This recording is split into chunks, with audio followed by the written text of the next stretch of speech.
Os 7 erros mais comuns que os pais cometem na transição alimentar. Olá, eu sou a doutora Josiane Leite, pediatra, e hoje nós vamos conversar sobre erros no processo de transição alimentar. A transição alimentar é um processo bastante importante do desenvolvimento da criança. E nesse momento é muito importante estar atento às informações encontradas por aí. É normal que os pais fiquem em dúvidas nesse momento em que vai fazer essa transição. E hoje nós vamos falar sobre os principais erros encontrados nesse processo.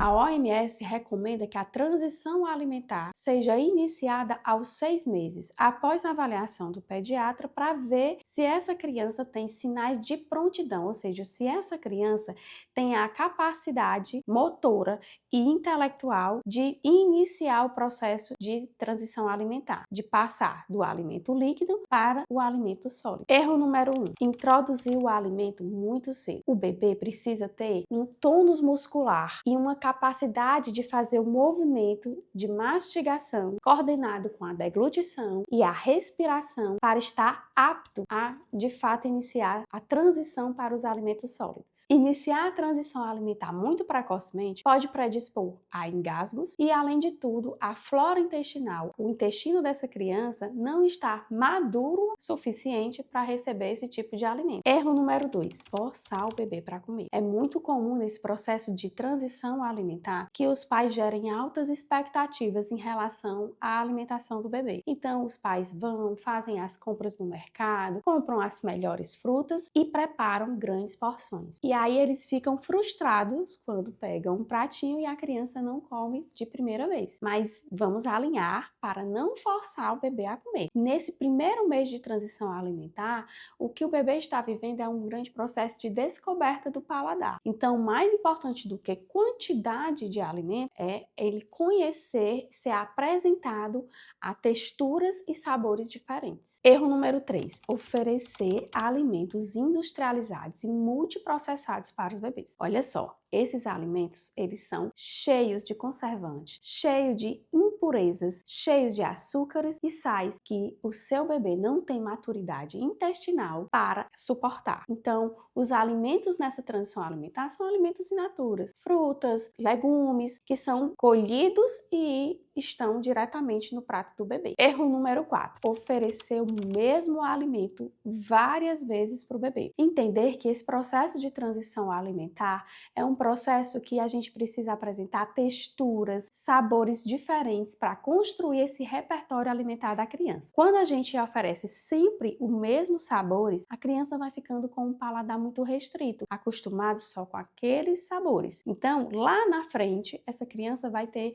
um paladar muito seletivo e vai ter dificuldade para experimentar novos sabores, novas comidas, e sempre vai ter uma preferência pela comida que mais gosta. Erro número 5: não deixar o bebê participar do processo. É importantíssimo que esse bebê pegue na comida, explore, tenha o cheiro do alimento, tenha a percepção visual daquele alimento.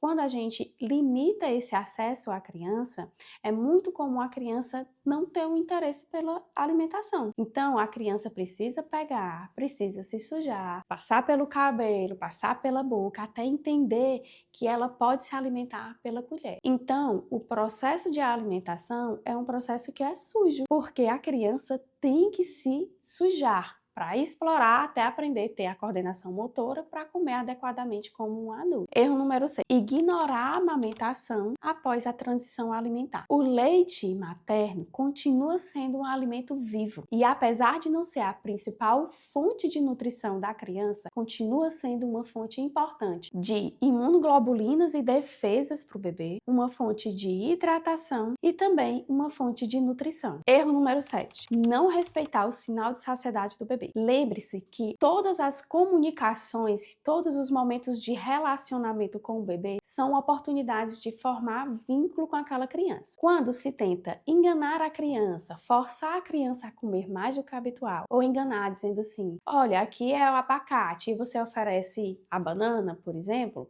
ou olha ali o avião, e aí engana a criança, isso vai atrapalhando o processo de confiança entre a criança e o cuidador. Então, não se deve enganar, omitir ou forçar para que aquela criança coma mais do que ela de fato suporta. Agora que você conhece os principais erros na transição alimentar, vai ser muito mais fácil você e a sua criança passar por esse processo de uma forma mais tranquila. Se você gostou desse vídeo e quer aprender mais sobre desenvolvimento infantil, inscreva-se no canal, ative o sininho e até o próximo vídeo.